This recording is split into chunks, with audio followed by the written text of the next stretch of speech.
નમસ્કાર. શંકરસિંહ બાપુનો ભયંકર ખુલાસો.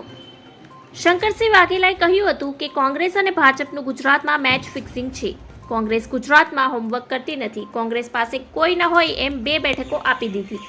તેમજ કોંગ્રેસને તૈયાર ખાવાની ટેવ પડી ગઈ છે. તેમજ ભાજપે કોંગ્રેસ ટેકન ફોર ગ્રાન્ટેડ માની લીધું છે. ક્ષત્રિય આંદોલનના કારણે ચૂંટણી જેવું લાગ્યું હતું.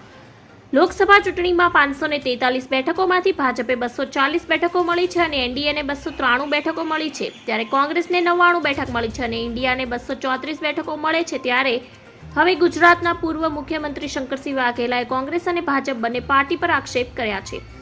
આ જે પરિણામ આવ્યું છે તેનાથી ભાજપને બ્રેક લાગી ગઈ છે. ભાજપ જે ગતિથી આગળ વધી રહી હતી તે રીતે તેને બ્રેક જરૂર હતી. સરકાર તો બનશે પણ એ સરકાર ભાજપની નહીં પણ એનડીએની સરકાર બનશે.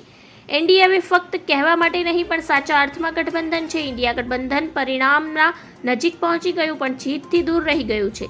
ક્યારેય ગુજરાતમાં ચૂંટણી જેવું લાગતું નથી. ગઈકાલ સુધી કોંગ્રેસના નેતાઓ ભાજપમાં ખીચામાં હતા. બનાસકાંઠામાં 2 સમાજ સામે આવ્યા અને જેથી કોંગ્રેસે વિજય મેળવ્યો હતો. કોંગ્રેસને સલાહ આપતા શંકરસિંહે કહ્યું કે પ્રિલિમ પરીક્ષામાં પાસ થાઓ એટલી તો મહેનત કરો. કોંગ્રેસને રેડીમેડ ખાવાની